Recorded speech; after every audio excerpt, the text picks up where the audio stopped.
Hi, I'm Dave Daubert. I'm the CEO and the lead consultant for Day 8 Strategies and the leader of the Renewable Church Project. I've been asked to speak with you today about the project that your congregation's leadership have decided to undertake, some of the work that you've already done, and to ask for your investment in this work so that as a congregation you can move forward together. At the 2011 ELCA Churchwide Assembly, the LIFT strategy was passed, Living into the Future Together.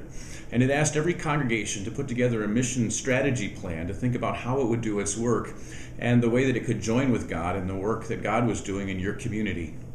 Your congregation's leadership was way ahead of that and had already decided that it was time to look more carefully at what God was up to in the community and what God was up to in your congregation, and for the people of Trinity and God to partner together to think about what the next chapter was going to include.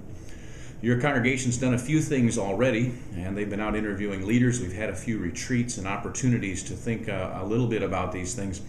But your leaders have said that one of the things they want to be sure is that everybody understands how important this work is, how important your part of this work is, and how important it will be for the future of Trinity and the community that you serve in Cedarburg and the surrounding area, for your church to really think about how God is asking you to move forward in the next chapter of your ministry. There's going to be some opportunities over the next several months for you to participate, to get your input into what the gifts are for your congregation, how you see God at work, what the needs are in your congregation, as well as to watch for the gifts and the needs in your community and to think about how God is at work around you as well. We're going to put that together and articulate a strategy for your congregation's next chapter. And for this to work, you need to be paying attention to God, you need to be paying attention to your community, and you need to be paying attention to each other. I'm privileged to be the consultant that's working with your leadership team, and with your leadership team and your pastor, we'll be guiding you and shaping some activities that we want you to be thinking about participating in some very meaningful ways over the next few months.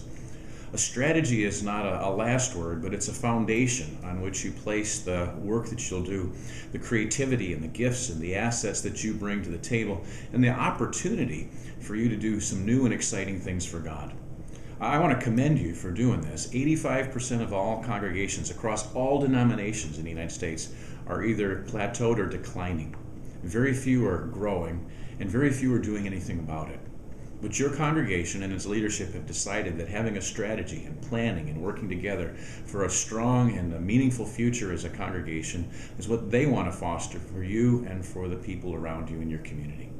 I want to ask God's blessings on you. I want to thank you for the privilege of working for you as a consultant. And I want to encourage you that as these opportunities to be involved in this strategy and in this planning come forth in the next few months, that you'll pay really close attention, that you'll participate as fully as you can, and know that as your voice and God's voice are joined together, the future of Trinity Lutheran Church in Cedarburg, Wisconsin is going to be bright and amazing, and you're going to be glad that you did. Thanks for listening. Thanks for your partnership. I look forward to working with you and your leaders over the coming months.